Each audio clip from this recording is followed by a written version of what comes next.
네, 토론회를 시작하도록 하겠습니다. 자리에 착석해 주시기 바랍니다. 정책 워크숍의 꽃을 피울 차례지요. 예, 바로 토론회 시간입니다. 현재 라이브 중계 중이신데요. 예, 부담스럽다고 하시고 하는데 온라인으로 참여하시는 분들은 댓글을 남겨주시고 하면 저희가 전달을 또 하도록 하겠습니다. 지금부터는 좌장으로 전국 친환경 농업인 연합회 부회장으로 활동하고 계시는 전양배 운영위원장님을 모시겠습니다. 네, 부탁드립니다. 네, 반갑습니다. 참 어려운 주제이면서도 하루속히 조그만 것부터 실천해 나가는 그런 주제를 가지고 오늘 2021년 서산시 지속가능발전협의회 정책 워크숍을 하고 있는데, 좀 전에 최재관 이사장님으로부터 기본 발제를 들었는데, 발제 이후에 산림 분야, 농업 분야, 해양 분야, 에너지 분야, 산림 분야는 최재관 농업정책포럼 이사장님, 농업 분야는 김호열 충남 먹거리연대 집행위원장님, 해양 분야는 박정섭 충남해양수산축연합회 회장님, 에너지 분야는 이창원 충남에너지센터장님으로부터 지정토론 약 7분간씩의 지정토론을 받고 그다음에 현장과 그다음에 혹시 유튜브 생중계나 인터넷을 통해서 하시는 분들의 18만여 시민 여러분의 의견도 접수하면서 토론을 진행하도록 하겠습니다. 아까 이제 축하의 말에 이현희 서산시 의장께서 말씀하신 부분이 벌써 답을 알고 있을 거예요. 답을 알고 농업농촌 기후위기 탄소 중립의 시대, 벌써 아직 이제 답을 못 찾은 게 아니라 답을 알고 있는데 이 답을 갖다가 실행하는 것을 지금 회피하거나 지연하고 있지 않은가. 그것들이 이제 오늘 이 자리, 그리고 앞으로 2022년, 23년, 24년이 되면서 좀 더 피부로 체감되기 전에 지금부터 스스로 면역력을 키운다고. 코로나19 시대 이제 면역력이 답이라고 하는데, 면역력을 키우듯이 기후위기에 대응해 나가고 탄소 중립 시대에 맞춰갖고 살아갈 수 있는 방법들, 조금은 불편하고 조금은 느릴 수도 있습니다만 그렇게 살아가는 방법을 오늘 함께 찾아갔으면 좋겠습니다. 먼저 지정 토론으로 순서대로 산림 분야부터 하겠습니다. 최재관 사단법인 농업 정책포럼 이사장님의 지정 토론부터 듣도록 하겠습니다. 네, 아까 이제 쭉 말씀드렸는데, 이제 탄소 중립 시대에 제일 사람들의 관심을 많이 받는 게 산림입니다. 이거 우리나라뿐만 아니라 전 세계가 산림에 관심을 갖게 됐습니다. 왜냐하면은 탄소를 대기에서 격리해서 저장하는 기능을 산림이 하기 때문에 그렇습니다. 그래서 흡수원을 만들기 위해서 이제 관심을 갖고 있는데, 이제 아까도 말씀드린 것처럼 지금까지 인류가 개발한 기술 중에 대기 중에 탄소를 제거하는 가장 우수한 기술이 바로 식물이 광합성을 하는 기술입니다. 광합성은 나뭇잎 한 장이 태양을 받아서 전기를 생산합니다. 엽록체에서 전기를 생산해서 물을 전기분해합니다. 그래서 물을 전기분해해서 산소를 버리고 수소를 가지고 있다가 CO2를 흡수해서 탄수화물을 생성합니다. 그게 설탕입니다. 그 탄수화물을 가지고 자신의 몸통을 만듭니다. 그래서 나뭇잎은 태양광 패널입니다. 태양광 패널이 하는 역할을 나뭇잎이 하고 있습니다. 그리고 아까 몸통은 아까 ESS, 태양전지, 배터리의 역할을 하는 겁니다. 그래서 나뭇잎이 가지고 있는 CO2 저감 효과를 2013년에 맥킨지 연구소가 조사를 했더니, 나무는 CO2 1톤을 제거하는데 $6가 들고, 발전이나 이런 거 태양광을 해서 제거하는 데는 $21가 들고, 또 뭐 수송을 하면 70몇 달러가 들고, 쭉 조사를 해봤더니 나뭇잎이 가장 효과적으로 CO2를 제거하는 기술이라는 거죠. 게다가 저장도 해. 그래서 이 나무에 대해서 새롭게 이제 세계가 인식을 다시 하게 됐습니다. 그래서 이제 우리나라도 나무에 관심을 갖게 됐는데, 우리나라가 유엔에서 산림의 녹화에 성공한, 헐버슨산을 완전히 녹화에 성공한 세계에서 가장 성공 사례로 소개가 되는 나라입니다. 그래서 우리가 산림 강국이라고 생각을 하고 있고 우리나라가 세계 4위 산림 국가입니다. 밀도로. 그렇게 산이 많은지 모르셨죠? 세계 4위 산림 국가인데 안타까운 건 뭐냐면 우리나라의 산림이 탄소 흡수량이 매년 이렇게 흡수하는 양이 2008년도, 2010년도를 정점으로 6천만 톤을 흡수했는데 지금 2020년에 4천만 톤을 흡수하고 있거든요. 처음에 이제 2010년에 6천만 톤이었는데 지금 4천만 톤, 2030년에 2,400만 톤, 2050년에 1,500만 톤. 우리나라 산림의 탄소 흡수량이 급격하게 떨어지고 있습니다. 왜 그런가? 조사를 해봤더니 지난 수십 년 동안 나무를 심고 보호하는 건 했는데 솎아주질 않은 거예요. 여기 농사 지시는 분들 있으시면 아실 겁니다. 가만 놔두면 그게 농사가 안 되듯이 계속 솎아줘야 나무가 더 울창하게 자라고 그 밑에 새로운 나무가 자라면서 탄소 흡수량이 계속 이제 유지가 되거나 늘어날 수 있는데 다른 말로 하면은 관리를 하지 않은 거죠. 그래서 우리가 OECD 국가 중에 산림 이용률이 꼴등입니다. 잘한 거냐? 보호했다는 측면에서 잘한 것인데 그 보호했다는 것이 앞으로 10년, 20년 가면서 더 이상 자라지 못하는 산림이 돼버린 거예요. 아마 뒷산에 올라가 보시면은 발 디딜 틈 없이 빼곡하게 들어찬 산림과 그 나무와 나무 가지들이 얽혀서 서로 죽고 꼭대기에만 파란 가지가 매달려 있는 걸 확인하실 수 있을 겁니다. 그럼 밑에는 햇빛이 안 들어가고 숲이 죽어가고 있습니다. 그래서 저는 산림 강국이 아니라 우리가 옛날에는 산림 강국이었는데 지금 40년, 50년 지나면서 산림 약국이 됐어요. 근데 우리 국민들이 그것을 여전히 잘 모르고 계신 거죠. 여전히 겉모습만 파라니까. 그래서 이제 대대적으로 산림 숲을 가꾸어서 감벌하고 그 숲을 다시 살려내는 작업이 필요하고 거기서 솎아낸 나무들이 유럽에서는 아까 석탄과 석유를 대체해서 난방으로 쓰이는 겁니다. 마을에 열병합 발전소를 지어서 거기 고추대도 넣고 깻대도 넣고 볏짚도 넣고 나무도 넣고 해서 에너지 자립 마을을 만드는 겁니다. 그럼 그 CO2 나오지 않느냐? 그러면은 석탄을 떼서 나오는 CO2나 석유를 떼서 나오는 CO2하고 산림에서 나오는 CO2는 다릅니다. 왜 다르냐면은 산림에서 나오는 CO2는 자기가 먹고 보관하고 있던 걸 잠깐 내놓는 것이고 그걸 다시 나무가 흡수하기 때문에 순환의 과정이 있습니다. 그리고 우리가 숲에 있는 나무를 갖다가 떼지 않으면 어떻게 되냐면은 결국 썩으면서 CO2와 메탄이 나옵니다. 그래서 어차피 이건 순환 과정에 있기 때문에 에너지로 사용해서 화석 연료를 사용하지 않는 그만큼 화석 연료 사용을 줄이는 겁니다. 그래서 CO2라도 다르다는 거죠. 그래서 유럽에서는 이런 목재를 에너지로 사용하고 있습니다. 우리도 그렇게 해야 되고 또 하나는 우리나라 숲의 나무가 굉장히 작습니다. 40년 키웠는데 직경이 한 40cm 돼야 되는데 재보면 20cm밖에 안 됩니다. 20년 자란 나무밖에 못 컸습니다. 왜냐하면 너무 빽빽해서. 지금도 자라는 게 아니라 살아있기 바쁜 거예요. 그래서 그 20cm를 솎아내서 요새는 공학 목재 시대를 맞았습니다. 공학 목재. 그러니까 나무를 가지고 잘라서 말려서 붙여서 큰 원하는 기둥도 만들 수 있고 그래서 100층짜리 빌딩도 만들 수 있고 지금 세계적으로는 20층짜리 목재로만 만들 수 있습니다.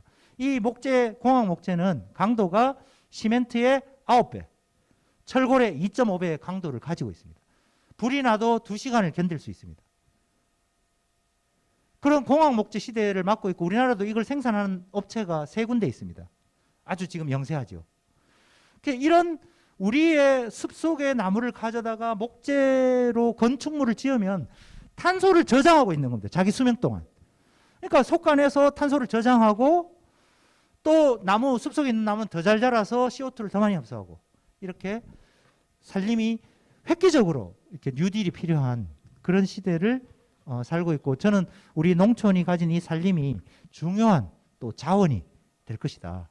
그래서 이 부분을 잘 활용하는 정책으로 바꾸어 나가서 우리가 그 겨울에 시간 날 때 이렇게 숲을 솎아서 그 나무를 또는 볏짚을 그 버려지는 들판에서 태워지는 것들을 가지고 에너지로 사용하는 것이 일자리도 되고 앞으로 석유값이 올라가는 것에 대한 대응도 되고 그 기후위기도 지키는 일이 된다. 예, 그런 부분들을 우리 농촌에서 적극 해보자고 제안 말씀드리면서 제 얘기를 마치겠습니다. 네, 고맙습니다. 산림과 관련 이제 서산 같은 경우도 산림이 상당히 많아요. 해양 이제 서산이 바다, 들, 산, 바들산을 다 가지고 있는 곳인데 그거와 관련해서 산림과 관련해서 말씀을 해주셨고요. 오늘 고맙게도 서산시 해당 소관 부서에 계신 주무관님들이 이제 함께 하셨습니다. 오늘 주무관님도 오늘 토론 많이들 들으시고 또 해당 부서에서 논의하면서 협업 체계로 서산시의 행정이 그리고 시민과 함께 에너지 기후 위기, 에너지 자립 시대, 탄소 중립 시대를 함께 열어갈 수 있는 방안들을 찾아봤으면 좋겠고요. 다음은 아까도 말씀드렸지만 우리 박정섭 충남해양수산총연합회 회장님께서 우리 해양과 관련된 말씀 토론 부탁드리겠습니다. 저는 가로림만 저력발전소 추장위원장이라고 하면 아실 겁니다. 가로림만의 이제 저력발전소를 짓기 위해서 2006년도부터 2010년도까지 추진하다가 이제 제가 반대로 해서 우리 교민들과 같이 반대해서 백지화해서 장본입니다. 그러면은 이 갯벌에 대해서 아까 시장님께서도 갯벌이 엄청 중요하다고 그러셨는데 갯벌이 왜 중요하냐면은 사람으로 말하면 허파라고 생각합니다. 숨쉬는 작용을 하고 있죠. 그 갯벌에 가보면은 구멍이 이제 송송 뚫은 게 개구멍이라든지 갯지렁이 구멍이라든지 이게 뚫어진 게 살아있다라는 증표거든요. 그 얼마 전에 4월 달에 이제 방송에 MBC인가 나왔는데 아까 우리 숲도 중요하지만은 숲은 뭐 그린 카본이라고 뭐 갯벌은 블루 카본이라고 이렇게 소개를 하는데 예전에는 갯벌을 중요하게 여기질 않았어요. 근데 우리들은 왜 중요하게 하냐면은 그 동네에서 갯벌에서 나고 자랐기 때문에 거기서 나는 수산물이라든지 이런 게 우리를 먹여 살리잖아요. 그리고 거기서 나오는 거를 우리나라의 전체 국민들을 밥상에 올려주는 정말 그 중요한 가치라는 생각을 갖게 되죠. 근데 우리 어렸을 때 보니까 여기 천수만 막은 거 그때는 개발 논리에 밀려가지고 막아버렸잖아요. 근데 막고 보니까 지금 얼마나 후회합니까? 저 만약에 앞으로는 우리 세대가 지나서 후손들이 타놔야 됩니다. 갯벌을 중요하게 여길 것으로 보고 탄소 중립에 관련해서 우리가 겪어오는 시대를 보면 갯벌에 대해서 진짜 중요하게 생각합니다. 우리는 여기서 갯벌을 큰 선물이라고 생각하죠. 우리들의 삶에 있으면서. 근데 그 갯벌이 있는 데서 사는 사람들은 큰 복이지만 내륙에 있는 사람들 갯벌을 구경을 못하니까 갯벌이 중요한 줄을 영 모르고 있는 거예요. 여러분들이 갯벌에 한번 가셔보요. 진짜 신기합니다. 뭐 칠개라든지 항발이라든지 이런 걸 가서 타보면은 다 그 밥상에 올라가는 것이에요. 그러면서도 우리의 그 인간한테도 좋지만은 이번에 그 떠오르는 탄소 중립 그 저감하는 데에는 숲보다도 엄청 흡수력이 많다라는 것을 저는 이제 살면서 자꾸 배우게 되는 것이고 저는 이미 바다에서 사는 사람들은 코로나도 없는 것 같더라고. 건강하게 사는 것 같은 느낌이 들어서 다시 한번 이 바닷가에 사시는 분들한테는 큰 선물이다. 그리고 지금 학계에서 연구 결과를 따라보면 갯벌 가치가 수배, 10배, 농경지 100배로 이렇게 보고된 바 있습니다. 미국이나 일본에서는 이미 막았던 망조제를 털어가지고 복원을 해서 아주 인간의 갯벌을 인공 조성까지 한다답니다. 이런 걸 볼 때 우리는 정말 이 방조제를 막았던 거를 타서 목숨이 갯벌에서 함께 무참히 사라진 것을 육지와 바다 사이를 막아놓은 거를 간척 사업을 차단했으니까 이 생태계를 존재조차 이뤄진 겁니다. 갯벌 복원하고 세계 자연유산 등재하려면 보존 관리를 해야 되겠는데 지금 현재 저기 네덜란드나 이제 방조제 제거해서 갯벌 복원하는 것은 역관측이라고 하거든요. 우리가 지금 현재 앞으로 여러분들이 가보면 방조제 옆에 가보면은 수문이 있어요. 수문. 그 수문으로 항상 그 물이 내려가야 돼요. 민물이 내려가야 됩니다. 민물이 안 내려가면 바다를 존재할 수가 없어요. 민물과 바닷물이 만나는 지점에 고기들이 산란하고 고기들이 활발하고 거기서 나는 농촌에 나 이장을 하면서 뭔 느낌이 받았냐면은 그 바다 이렇게 여기 이장 하시는 분들도 오셨는지 모르지만은 농촌에 보면은 밭둑에 이런 수모가 묻었잖아요. U자형 콘크리트형으로 그거를 쫙 깔아놓고 보기 좋게 해놔요. 근데 그 비가 오면은 한꺼번에 물이 쫙 내려가 버리니까 바다가 비 올 때는 항상 한꺼번에 물이 내려가면 끝이에요. 옛날엔 그런 게 없을 적에는 물이 내려가다가 살그마니 스며서 며칠 내로 이 민물이 흘러 내려왔거든요. 그게 환경 파괴가 진짜 파괴다라는 생각이 듭니다. 앞으로는 그거를 시설할 때 난 제안하고 싶어요. 그 콘크리트 구멍을 내든가 물을 좀 스며들게 해서 바다를 어느 정도 일정 기간에 내려갈 정도로 만들어져야지. 아니 보기 좋게 건설만 해놓고 시설만 해놓으니까 바닷물이 민물이 차단되니까 온갖 바다가 이 갯벌이 시름을 앓고 있는 거예요.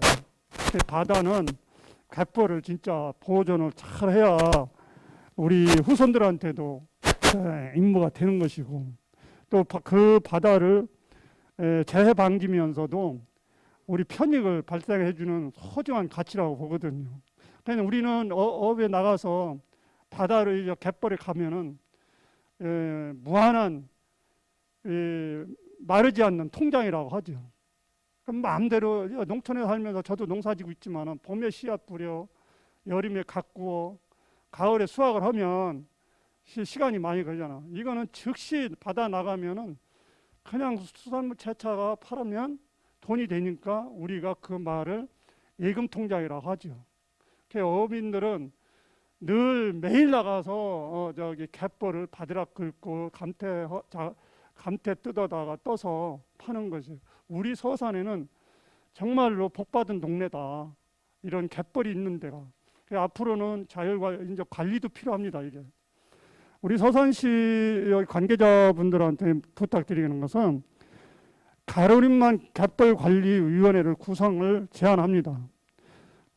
각 생명과 주민의 삶에 지속가는 가능 공존하는 갯벌을 비전안에 육상하에 유입되는 오염물 차단 그리고 갯벌에 문제되고 있는 축산계, 오염계 차단에 대한 관리 체계를 조성하고 우리가 관리해야 됩니다. 가로림만 관리를 잘해서 전문가 자문도 받고 우리가 역량 강화도 해서 갯벌의 실태 조사를 하면서 갯벌 청정 갯벌을 우수성을 그 브랜드화해서 우리 수산물 생산에 소비 촉진을 하는 것이 합니다.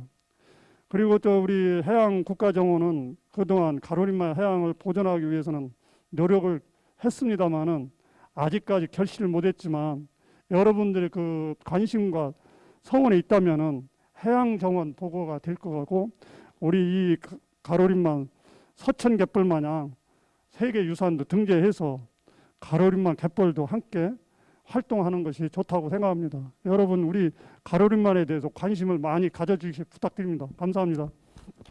네, 고맙습니다. 그동안 이제 한 10여 년간의 어떻게 싸움이면 싸움이고 각종 개발 논리로부터 가로림만을 지켜오신 분이니 현재 서산이 갖고 있는 특징 중에 하나가 아까 처음에 했던 산, 그다음에 이제 바다, 갯벌을 통한 그 탄소 중립, 그다음에 이거를 갖다 실현할 수 있는 공간 중에 하나인데 지금 아까 얘기했던 염전이나 이런 부분에 이제 무분별한 태양광 발전 이런 부분도 있는데 이거에 대해서 총괄적으로 바라보고 이걸 어떻게 보존하고 관리할 것인가. 그리고 저는 아까 그 생각을 못했었는데 육지에서 내려가는 민물들이 무작위로 요즘에 유연관이나 이 편의 배수 시설 때문에 내려가다 보니까 해양 생태계가 이제 영향을 미치는 이런 부분을 좀 말씀해 주신 것 같습니다. 이와 관련해서 서산시가 가로림만을 비롯한 갯벌 보전과 관련된 관리위원회나 이런 부분을 갖다가 좀 구성했으면 좋겠다라는 말씀을 해주고요. 세 번째로는 이 농업과 관련해서 김호열 충남 먹거리연대 집행위원장님께서 농업과 관련된 부분 토론 부탁드리겠습니다.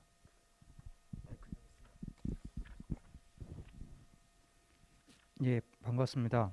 예, 김호율입니다. 예, 바로 시간이 많지 않기 때문에 바로 이야기를 시작하도록 하겠습니다. 그 이제 그 강연 해주신 분께서 이제 말씀 쭉 했는데 탄소 중립을 위해서 농업 분야, 특히나 이제 농업도 포함되겠죠. 거기 분야가 갖는 되게 중요하고 또 사회적 가치뿐만 아니라 지역사회 내에서의 공익적 가치도 같이 맞물려 있는 활동들이 필요하겠다라는 말씀을 해주신 것 같습니다. 저는 본격적으로 농업농촌에 대한 기후위기 대응과 관련해서 몇 가지 그 자료집에 있습니다. 그 전제 사안이 있다라고 먼저 확인할 필요가 있다는 생각이 듭니다. 59페이지입니다. 뭐냐면 이거는 이제 기후위기 비상행동이라고 기후위기를 실질적으로 극복하는 것을 넘어서 우리가 공동의 과제로 인식하고 함께 행동해야 되겠다는 시민사회단체뿐만 아니라 거기 생산자단체, 소비단체가 다 포함해서 이 비상행동을 해야 되겠다라는 단체가 모여있는 연대 모임인데 거기에서 정책을 발표한 게 있습니다. 근데 그 26개 정도 발표를 했는데 그 중에서 제가 몇 가지 중요한 얘기를 먼저 하려고 전제 조건으로 말씀드리려고 합니다. 거기 1번에 보면 실제로 이렇게 그러니까 그 탄소 중립을 위한 실질적인 전환을 위해서 무엇이 요구되고 있는 것이냐라고 봤을 때 이런 기후위기로 인해서 실질적으로 피해를 받는 사람들이 누구냐? 그러면 기업들은 돈을 벌죠. 어떻게 보면 이거에 대해서 돈을 버는 과정에서 나타나는 사회적인 문제, 이런 환경적 문제 때문에 그런 것이지 그 사람들이 그 문제를 발생시키지는 않다고 볼 수는 있는데 근데 지금 현재 그 오히려 피해를 당하는 이들이라고 할 수 있는 것들이 농민, 첫 번째 농민, 노동자, 여성, 장애인, 청소년 이런 계층들이 있다고 하는 것입니다. 그래서 정의로운 전환이라고 얘기를 하죠. 여기 오신 분들 중에서 이렇게 이제 그 탄소 중립을 위해서 우리가 전환을 해야 되는 건 맞는데 에너지 전환을 해야 되는 건 맞는데 정의로운 전환이 돼야 된다는 것은 사회적 합의가 지금 되어 있는 상태입니다. 이게 초기에 나온 얘기는 아니고요.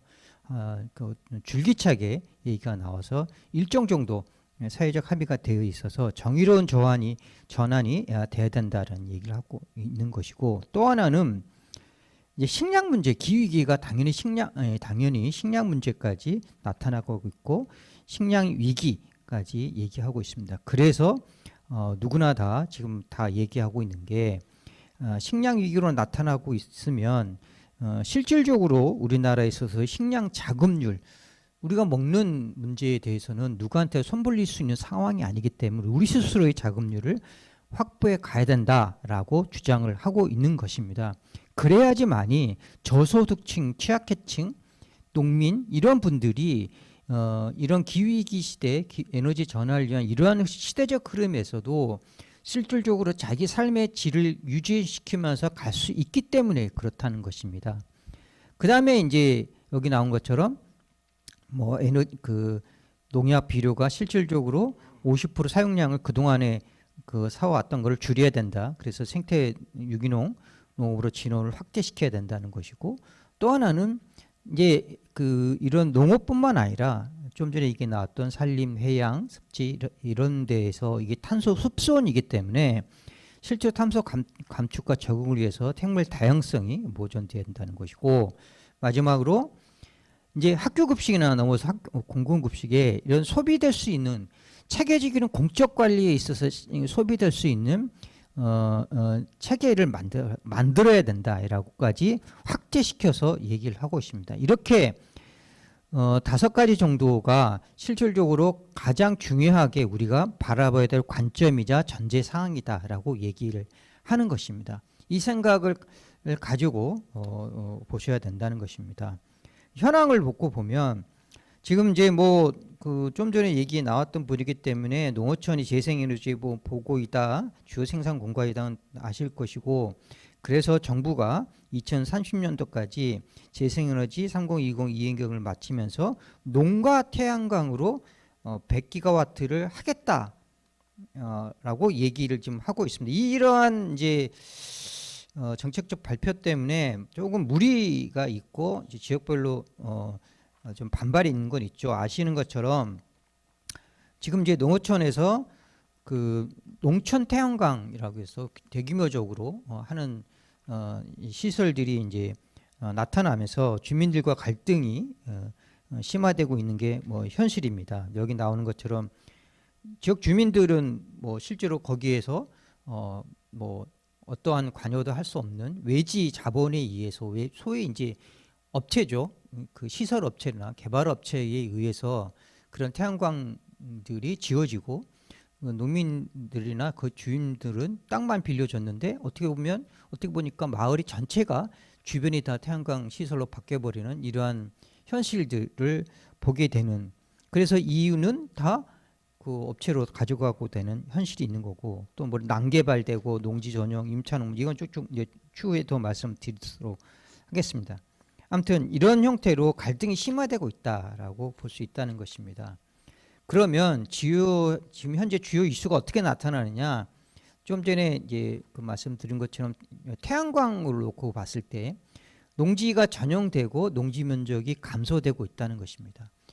그러니까 뭐 태양광을 할 때 농지를 전용한다는 건 뭡니까? 절대 농지, 그러니까 농업진흥지역에서 실제로 농사시설로 해당되는 게 아니고, 태양광 시설에서 농지가 전용되면 개발 이익이 생기기 때문에 그 부분에 대해서 그런 이익을 노리면서 태양광 사업들을 앞다투어하기 때문에 지금 그 농촌 사회에 있어서의 주민 간의 갈등, 또 하나의 농업 생산 면적이 물론 농업 생산 면적이 줄어든다는 거는 그 이런 태양광 개발 때문에만 해당되지는 않는데 여러 요인들이 있죠. 그렇지만 이것도 한몫을 하고 있다라는 것입니다. 특히나 요새는 이제 염전, 폐 염전을 활용하는 거라든가 그게 이제 대규모로 짓고 있기 때문에 그런 문제를 좀 발생시키고 있는 것이고, 또 영농형 태양광이라고 해서 영농을 하는 태양광을 소규모적으로 짓는 것도 있습니다. 이제 그런 면들도 있긴 한데 어떻게든 간에 농지 면적을 감소시키고 있다. 이게 표에 보시면 이게 이제 그 농림축산식품부가 얘기한 건데, 농촌 태양광을 해서 농지 전용했던 것들이 실제로 증감률을 보면 실제로 57%, 다른 데는 다 줄었는데 이것만 늘어났어요. 농지가 전용된 게 57%나. 뭐 그만큼 많은 면적들이 그렇게 지금 전용이 되고 있다는 것이고, 또 하나는 또 어떤 문제를 발생시키고 있느냐 하나면 그 농지법, 그러니까 농지법에 대해서 농업진흥기업과 관련해서 여러 가지 복잡하다 보니까 이 부분에 대해서 해결하기 위해서 법 개정안도 쭉 올라와 있어요. 그 중간에 보면 2020년 작년 1월달에 김승남 의원이 발의한 이제 그 계류적인 법안이 있는데, 이거 부분에 대해서도 농민들이 많이 반발을 했었죠. 왜 그러냐면 태양도 일시 사용 허가를 이제 20년으로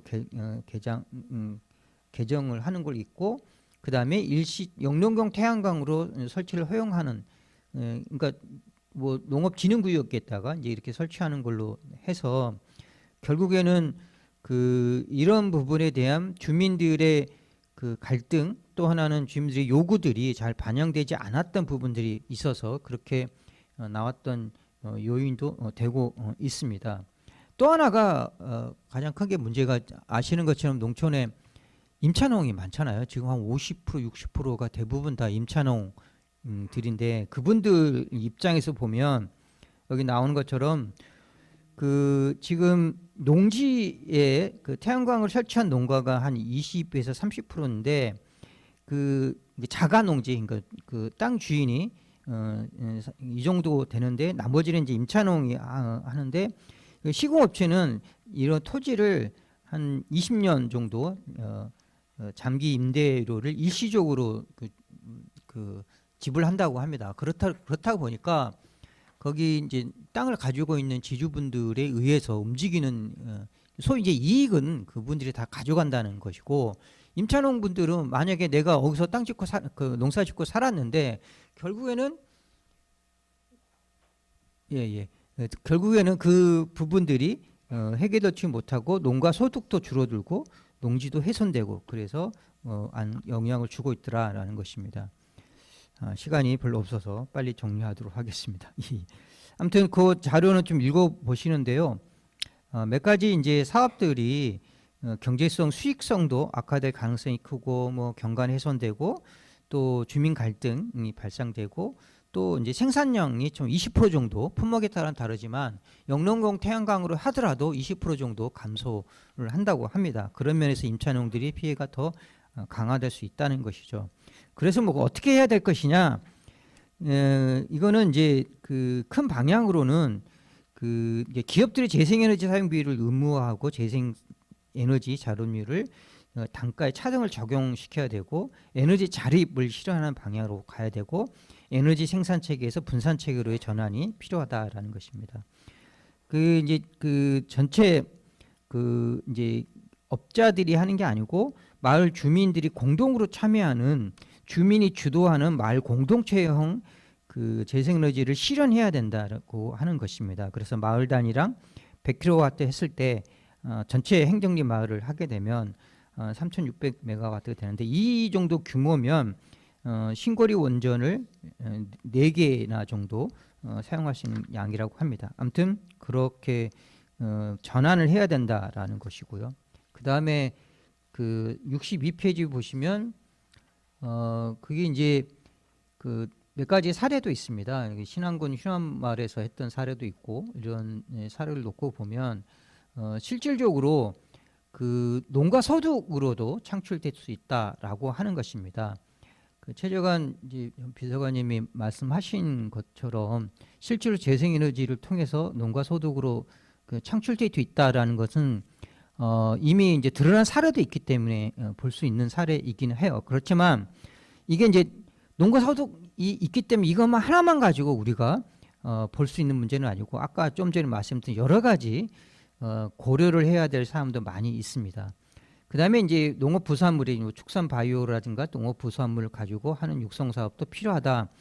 이미 이제 홍성의 성우농장이라고 하는 곳이 있습니다. 원천 마을에서 이제 자립형 마을로 만들어서 하고 있는데, 거기는 이제 그 분뇨를 활용하기도 하고, 이 분뇨를 가지고 전기를 생산해서 실제로 농사도 쓰고 하는 그 자립형, 순환형 자립형 마을로 했는데, 그런 부분들이 좀 더 체계화되고 또 전체 마을로 확대될 수 있는 체계가 만들어질 필요가 있겠다, 그런 생각이고요. 그 다음에 이제 마지막으로는 결국 내가 초기에 말씀드린 것처럼 에너지의 생산도 있지만 농업 생산 시설이라든가 장비라든가 이런 문제에 대해서 에너지 전략을 높일 수 있는 효율성을 강화시킬 수 있는 체계들도 필요한 거고, 또 그와 맞물려서 농어촌의 냉난방 문제라든가 인프라 시설들도 신재생 에너지를 확대시킬 수 있는 그런 형태로 가야 되겠다, 이런 생각 말씀을 드립니다. 예. 네, 고맙습니다. 농촌 부분에서 할 수 있는 부분을 말씀을 해주셨는데, 아까 제가 처음에도 말씀드렸지만 답은 벌써 나와 있을 수도 있어요. 그런데 이게 위기가 있는 곳에 돈이 있거든요. 에너지 전환, 그 다음에 기후위기 시대에 그 자립형 에너지, 뭐 여러 가지 대체 에너지로 가고 있는데, 실질적으로 아까 농업농촌 기후위기 대응에 전제사항으로 처음에 말씀했었던 부분들, 이 전환 시기에 과연 제주는 농업농촌 갯벌 산림에서 부리고 있는데 이 금전들이 자본들이 그쪽에 환원이 되지 않고 기업이나 투기 자본에 몰려가는 이런 부분들이 현재 농어촌의 갈등들, 농촌 현장의 태양광 문제 갈등으로 발생되고 있고, 이런 부분들을 어떻게 풀어나갈 것인가. 그리고 저는 이야기를 들으면서 이런 생각이 들었습니다. 저희가 대산공단에 계속적으로 기업을 유치하고 하고 있는데 아까 최재관 이사장께서 말씀하신 것처럼 기후 위기 문제 자체가 경제 위기로 가고 우리의 서산에 있는 양질의 소위 말한 공장들이나 여러 것들이 밖으로 나간다고 할 때 일자리는 그만큼 없어질 것이고, 그런다 그러면은 이게 악순환이 될 텐데 저희가 갖고 있는 갯벌, 산림, 농업 환경에서 빨리 에너지 전환을 이루고 우리가 대체 에너지를 만들어서 우리 서산에 유치해 있는 각종의 기업체들이 계속적으로 해외에 우리 경제에서 이제 기본적인 수출 경제를 가져갈 수 있는 부분을 만들어야 할 텐데라는 생각들 여러 가지가 듭니다. 마지막으로 이창원 충남에너지센터장님의 우리 토론을 듣도록 하겠습니다. 네, 그 충남에너지센터는 작년 1월부터 운영이 됐습니다. 그래서 좀 생소하실 것 같은데 작년 1월부터 충남도에서 우리 충남 쪽에 그 에너지 문제를 좀 해결을 하고 신재생 에너지를 좀 많이 확대시키자는 차원이 좀 있었습니다. 그래서 작년 1월부터 제가 설립돼서 운영하고 있다고 먼저 말씀을 드리고요. 그 우리 최재관 이사장님이나 그 많은 분들이 지금 기후 위기라든가 지구 온난화, 환경 오염이 심각하다는 말씀을 하셨고, 이런 그 원인이 이제 화석연료, 석탄이라는 가스 이런 화석연료가 제일 큰 원인이라고 저희가 이제 계속 얘기를 하고 있고, 이거 화석연료를 줄이자는 거는 뭐 전세적인 흐름이고 막을 수 없는 대세라고 봅니다. 그리고 앞으로 이제 이 화석연료 대신에 태양광이라든가 풍력, 수소 등 신재생 에너지로 뭐 에너지를 전환을 해야 되겠다라는 건 저희뿐이 아니고 저희 나라뿐만 아니고 세계적인 추세입니다. 그래서 저 이런 부분은 앞에 부분은 좀 생략을 하고 간단하게 제가 말씀을 드리려면은 저희 에너지 정책에 대해서 좀 간단히 소개해드리려고 왔습니다. 그래서 지금 세계적으로 그 1.5도 아까 말씀하셨고 2050년까지 탄소 중립을 해야 된다는 거에 대해서 각국이 이제 경쟁적으로 지금 정책을 개발하고 있습니다. EU에서는 이제 탄소 국경세를 그 23년부터 시행을 한다고 그럽니다. 그리고 이제 미국이라든가 중국까지도 앞으로 이제 2050년이나 2060년까지 탄소 중립화를 하겠다, 그렇게 이제 그 정책을 발표한 바 있습니다. 그래서 이 탄소 중립의 핵심은 또 전문가들이 말씀하시기를 수소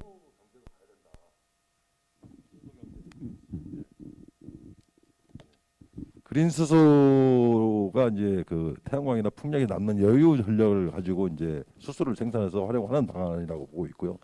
앞으로 탄소 중립의 핵심은 그린 수소다, 이런 인식을 가지고 우리나라도 이렇게 정책을 펴고 있습니다. 그래서 정부에서는 그 아까 재생에너지 3020 계획을 수립을 해서 재생에너지 발전 비중을 20%까지 확대하겠다는 발표를 했고, 그 95% 이상을 태양광이나 풍력 등 청정에너지로 구출하겠다, 이런 발표를 한 바 있습니다.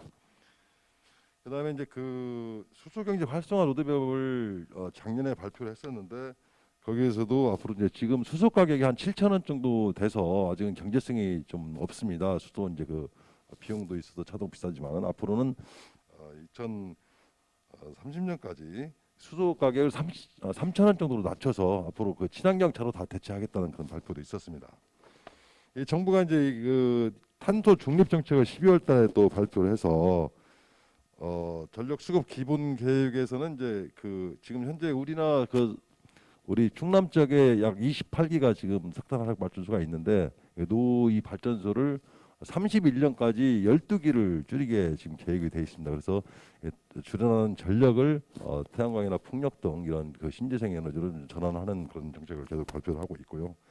그래서 지금 그 저희 충남에서 우리 도에서 지금 발표하고 있는 게 이제 그 앞으로 폐지되는 석탄화력 발전소 대신에 태양광이나 풍력을 좀 확대를 하고 수소 경제로 나가겠다, 그런 발표를 했었습니다. 그래서 지금 충남 지역의 이제 에너지 주요 지표로 보면은 현재는 그 에너지 공급이 전국 1위로 되어 있습니다. 에너지 물론 이제 그 석탄화력 발전에서 발생하는 발전량이 많기 때문에 에너지 공급은 전국 1위로 되어 있고 에너지 소비량도 전국 2위입니다. 특히 이제 이 발전량 관련해서는 그 58기가 국내에서 석탄화력 발전이 돌아가고 있는데 그 중에서 반절 정도가 우리 충남 쪽에 있고 이거를 31년까지 단계적으로 폐쇄하겠다는 발표가 있었고요. 저희 그 충남 쪽의 그 특성은 그 대기오염 물질도 전국 2위고 온실가스 배출량이 전국 1위로 되어 있습니다. 그다음에 송전탑도 4,168개로 되어 있고 지중화율은 그 대신에 좀 1.39%로 전국에서 6위 정도로 낮아서 주민들이 굉장히 그 많은 그 희생을 지금 강요당하고 있다 이렇게 말씀을 좀 드리겠습니다.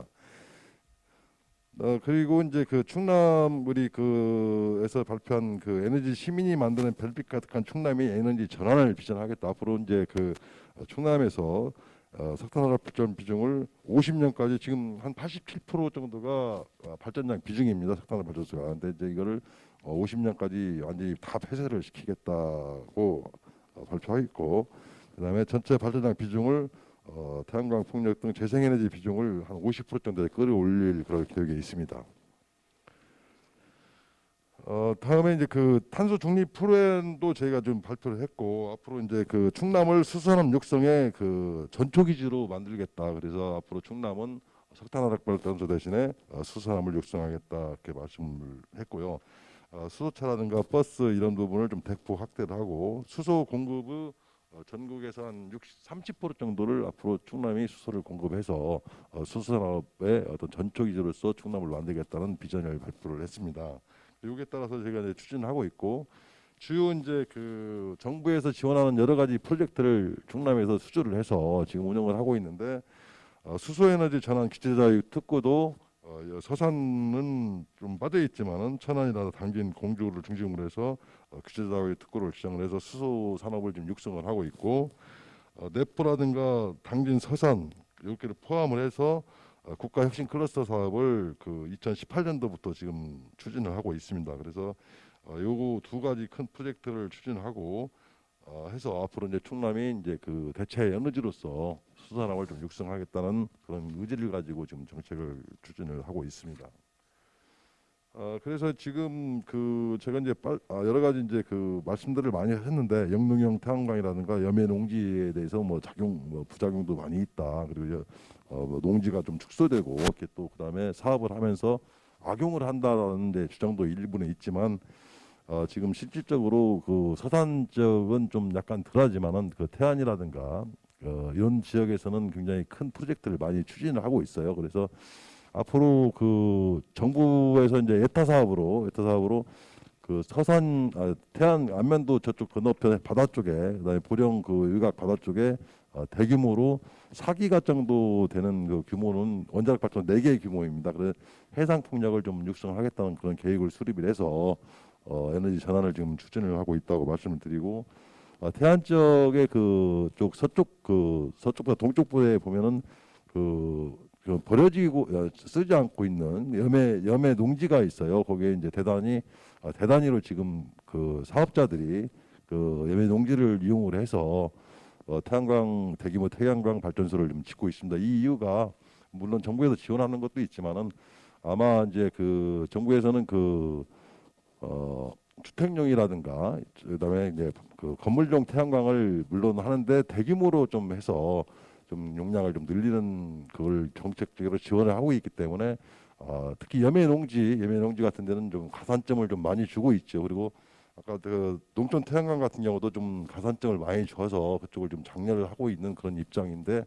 그래서 그 일부 지역에서는 물론 뭐 태양광 발전을 하는데 이제 그 반대도 많이 있지만은 어느 지역에서는 태양광 발전이 예를 들어서 연금이다. 농촌 농민들의 연금이라고 인식하는 분들도 굉장히 많이 늘어났습니다. 그래서 아까 이제 기술 개발이 많이 돼서 요즘에 태양광 기술이 많이 개발돼서 효율도 좋아지고 이제 그 보상이 많아져서 300평 정도 규모면은 한 300kW 정도를 할 수 있다고 그래요. 그래서 건물 뭐 태양광 같은 경우는 근데 그렇게 해서 요게 이제 아까 뭐 저기 그 연금 비슷하게 한 600만 원 정도 소득이 나온다. 20년 동안 그렇게 생각해서 그런 것도 일부 지역에서는 활성화되고 있다는 것도 좀 그 말씀을 좀 드리겠고, 앞으로 이제 저희 이제 그 에너지 관련 입장에서는 에너지 전환의 목적이 정정 에너지의 전환이기 때문에 어떤 그 일부 부작용을 좀 완화시키는 차원에서 노력을 하고, 태양광이라든가 풍력 수소도, 그리고 이제 저기 해상 풍력 이런 쪽으로 저희는 이제 좀 확대해서 좀 깨끗한 에너지로 좀 전환시키는데 노력을 하고 있다고 그렇게 말씀드리겠습니다. 예, 이상입니다. 감사합니다. 네, 우리 이창원 에너지 센터장님께서는 지금 충남도가 가고 있는 이런 길에 대해서 많이 말씀을 해주셨는데, 이와 관련해 이제 서산에서도 그와 맞춰서 발맞춰서 가야 할 텐데 이런 좀 말씀을 해주신 것 같습니다. 이상 네 분의 말씀을 들었는데요. 네 분 외에도 우리 이제 이 자리에 약속된 시간은 거의 됐습니다만, 그래도 이 자리에 오늘 오신 분 중에서 혹시 산림 분야, 에너지 분야, 농업 분야, 이제 수산, 해양 분야까지 말씀을 하셨는데, 이외에 서산에서 아니면은 뭐 정부 정책이든 중앙도에서라도 함께 우리 시민들과 함께 논의해봤으면, 아니면 고민해 드는 생각이 계신 분 혹시 계신가요? 담당 공무원분들도 오신 분들이 계신데 없으신가? 혹시 그 인터넷으로는 의견이 계신 분이 없으신가요? 네, 인터넷으로는 네. 의견이 없으십니다. 저희가 오늘 원래 이 주제가 2시간 내, 그러니까 1시간 정도 주제 발표와 강연을 듣고 30-40분 토론을 해서 답을 내린다라는 건 솔직히 어렵습니다.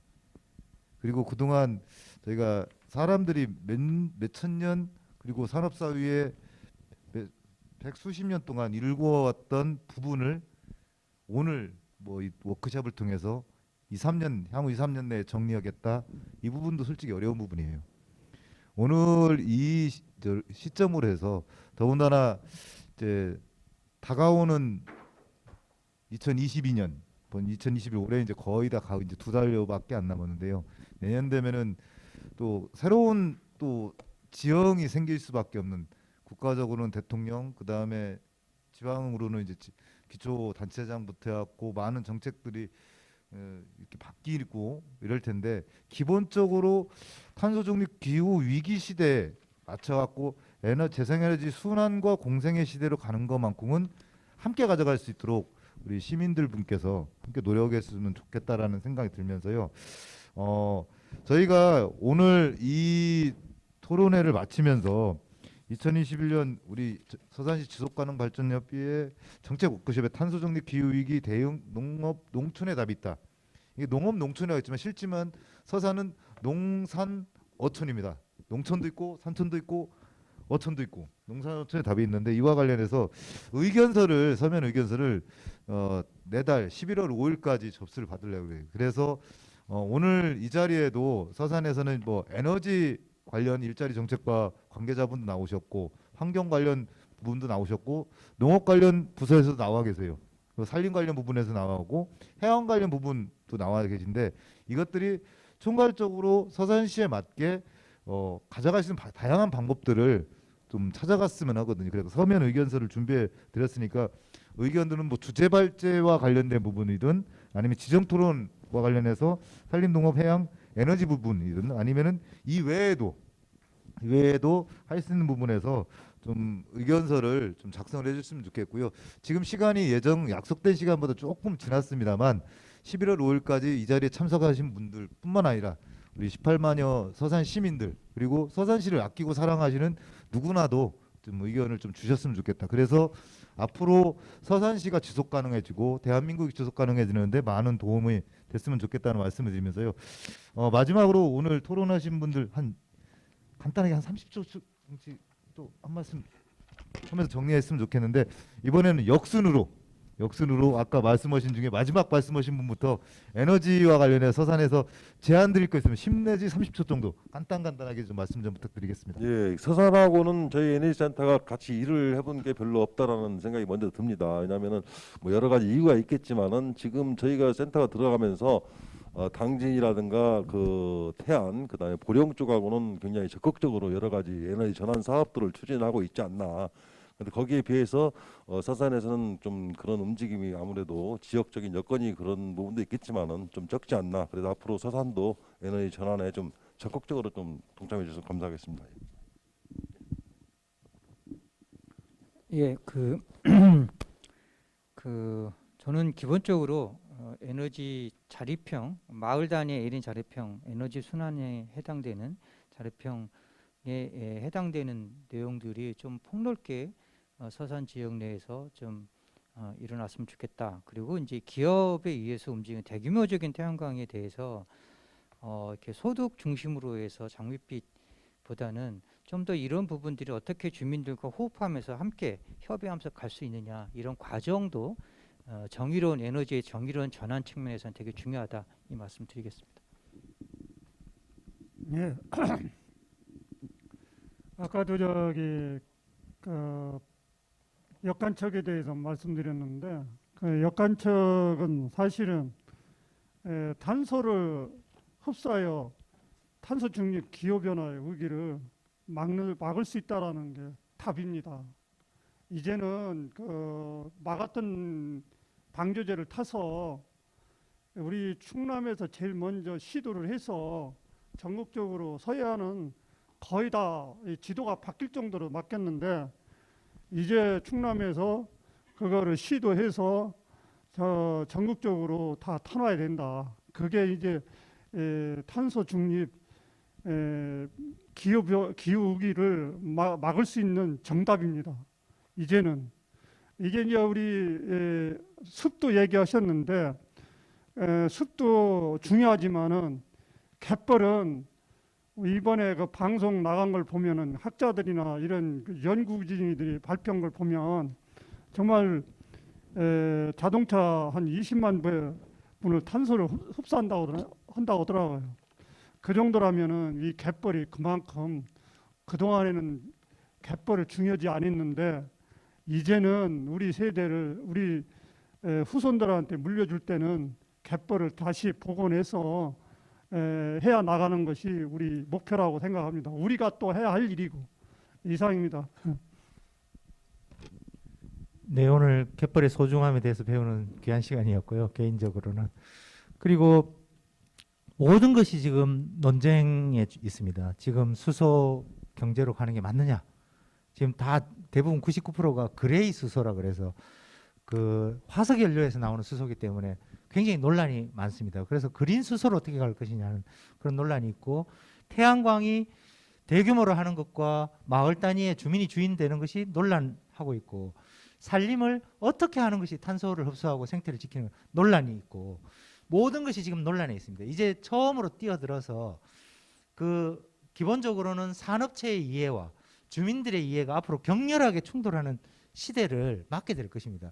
그리고 정해진 답이 있는 게 아니고 바로 우리가 관심을 갖고 주인답게 이 문제의 주인이 돼야만 저는 해결되는 문제이기 때문에 관심을 갖고 주인이 돼 주시기를 마지막으로 부탁드리도록 하겠습니다. 그 서산에서 농사짓는 그다음에 산림을 경영하는 그다음에 어촌에 계신 분들이 향후 4년 내에 오늘 발표된 라디오상으로 보면은 면세유와 관련된 부분이 깎일 거로 보고 있어요. 어촌에도 면세유 많이 씁니다. 배, 산림도 많이 해요. 그리고 농업도 많고 있는데, 그렇게 되면은 각종 먹거리 가격이 올라갈 수밖에 없어요. 그리고 그 이후에 또 발생할 수 있는 여러 가지 부분이 발생할 수 있을 겁니다. 그리고 이렇게 올라가면 이제 기초적으로 아까 기후위기 비상행동에서 전제 조건을 넣은 게 있습니다. 이 기후위기 탄소 중립 기후위기에 대응하는 데 있어서 전제가 누군가 사회적 약자로, 지금 현재 농업 문제가 가장 클 거다. 농업, 어촌, 산림의 문제가 크기 때문에 그쪽에서 종사하는 분들, 그다음에 노인 부분도 어린이 부분도 여러 부분이 클 텐데, 우리 서산시 정책을 펴가는 데 있어서 기후 위기의 약자들, 제일 먼저 일선에 피해 볼 분들과 어떻게 그분들이 그걸 갖다 정의롭게 전환할 수 있는 방법들을 찾아나가는 것들, 그런 부분에 저희 서산시 지속가능 발전 협의회가 지속적으로 서산시와 함께 우리 시민들과 18만여 시민들과 함께 저는 그런 생각이 듭니다. 핵심적으로 지금까지 이런 문제를 만들어 온 것도 사람이에요. 해결할 것도 저희들밖에 없지 않나. 저희가 사람이 힘이고 사람이 할 수 있으니까 저희들 이 자리에 계신 분들 그리고 이 방송을 계시고 보고 계신 18만여 서산 시민들과 함께 기후 위기의 문제를 갖다가 앞으로 2050년 이후에 더 힘들다는 게 아니라 그래도 우리 이만큼 살만한 서산이다라는 걸 만들어갈 수 있도록 최대한 노력을 했으면 좋겠습니다. 이상 마칠까 하는데 우리 사회자님 말씀. 네.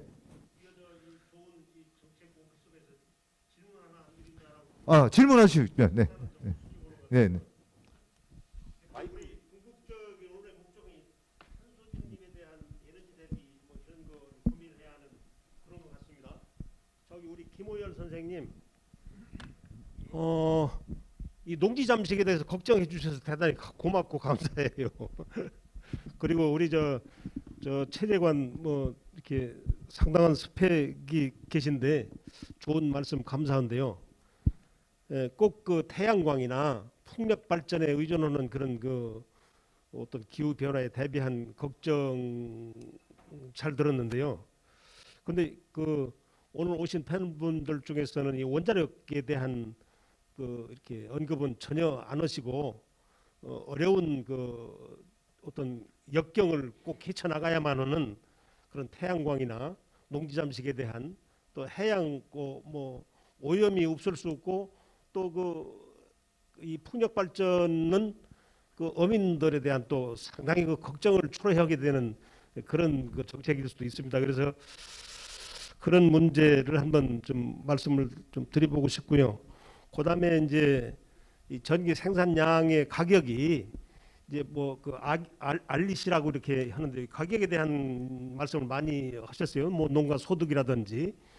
근데 이제 그 정부 정책인지는 모르겠는데 한전에서 이 전기를 사가는데 임야에 그 종속된 그런 데서 생산되는 그 알리시 그 전기의 가격은 아주 절반에 가깝게 싸고 또 일본 평균 농지 뭐 이런 데에서 생산되는 그 전기는 상당히 비싸게 가져가고 그러는데 물론 그 뭐 산숲에 대한 어떤 산림에 대한 보존 뭐 보호 정책도 정책이지만 어차피 이제 원자력에 대한 언급을 안 하시겠다라고 보면 그런 것도 한번 깊게 넓게 한번 좀 생각을 해봐야 할 때다. 이런 제언의 말씀을 드립니다. 마치겠습니다.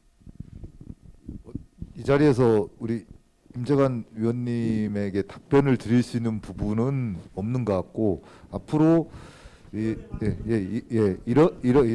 과정과 관련해서 지금 이제 논란은 아까 원자력 부분도 있고 그다음에 우리 기본적으로 한전에서 사가는 REC에 대한 부분도 분명히 이전 이제 있습니다. 이 부분과 관련돼서도 앞으로 많은 논란 및 협의와 그다음에 아까 제가 말씀드린 것처럼 저희 시민들이 우리 사람이 만드는 문제, 사람이 해결해가는 과정 속에서 풀어가야 하지 않을까 이런 생각을 드립니다. 혹시 질문이나 제언 부분 있으면 또 부탁드리겠습니다. 없으시면은 우리 사회자님께 마이크를 넘기면서 이 사항 마칠까 하는데 그래도 되겠습니까? 네, 고맙습니다. 긴 시간 수고 많으셨고요. 저희 혹시 저희가 입장하실 때 자료집에다가 서면 의견서식을 같이 끼워 드렸습니다. 그래서 이 자리에서 작성을 하셨으면 뒤에 나가실 때 등록대에다가 좀 제출해 주시고요. 거기 작성을 안 하셨으면 가셔서 조금 쓰셔가지고 생각을 좀 깊이 하셔서 쓰셔서 저희 팩스나 이메일 그리고 뭐 사진으로 찍어서 이렇게 메시지로라도 보내주시면 좋을 것 같습니다. 저 마지막으로 저희 대표회장님 한 말씀 하시겠습니다. 예. 늦은 시간까지 이렇게 자리 함께 해주신 우리 의원님과 또 우리 지역의 지도자 분들께 감사드립니다. 그리고